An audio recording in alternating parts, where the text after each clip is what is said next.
Interstitial lung disease refers to a large group of respiratory diseases that cause inflammation and/or scarring in the lung tissue, which we call the interstitium. One of the subgroups of interstitial lung disease is the one related to occupational exposures, referred to as pneumoconiosis. We are exposed to many elements in our daily lives, including air pollution, vapors, and dusts. There are certain types of mineral dust exposures that have a known risk for causing pulmonary fibrosis, with patterns of lung injury that are well defined.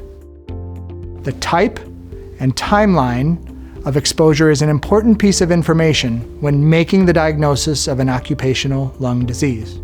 Occupations such as coal mining, construction, and shipbuilding can be associated with pneumoconiosis, as can some jobs in manufacturing that involve crushing, cutting, or grinding.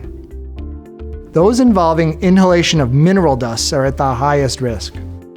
The most common types of pneumoconiosis are asbestosis, silicosis, and coal workers' pneumoconiosis. Although workplace regulation has decreased the incidence of asbestosis, workers involved with abatements, grinding new brake pads, or production of materials such as roofing can still be exposed to damaging asbestos fibers. A history of work in construction, plumbing, automotive repair, or demolition up until the mid-20th century increases the risk of asbestosis.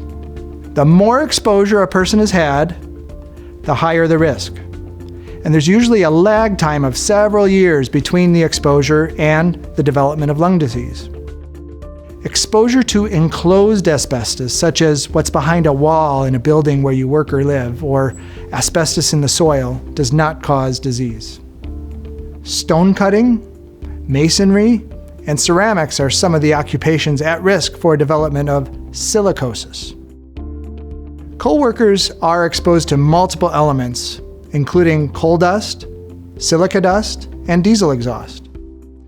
Coal workers' pneumoconiosis, also called CWP, can take two main forms: the simple form, which is often without symptoms, and complicated CWP, referred to as progressive massive fibrosis, which can cause progressive respiratory symptoms and dysfunction.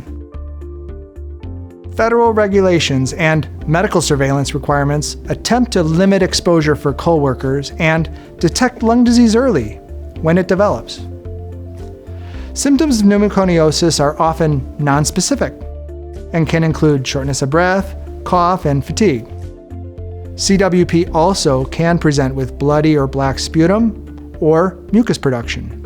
Diagnostic evaluations include high-resolution computed tomography scans, what we call HRCT, and pulmonary function testing. Lung biopsy is rarely needed. There are no specific treatments for these occupational lung diseases, so management is supportive and can include supplemental oxygen if needed, pulmonary rehabilitation, and preventative measures, such as eliminating the dust exposure, smoking cessation, and appropriate vaccinations. Sometimes, if occupational lung disease is progressive, lung transplantation may be considered. Asbestosis is usually a slow, progressing form of pulmonary fibrosis, while silicosis can take an acute or a chronic form. Additional research is needed to better understand the prognostic and treatment implications of pulmonary fibrosis related to exposures. For more information and support, please visit pulmonaryfibrosis.org.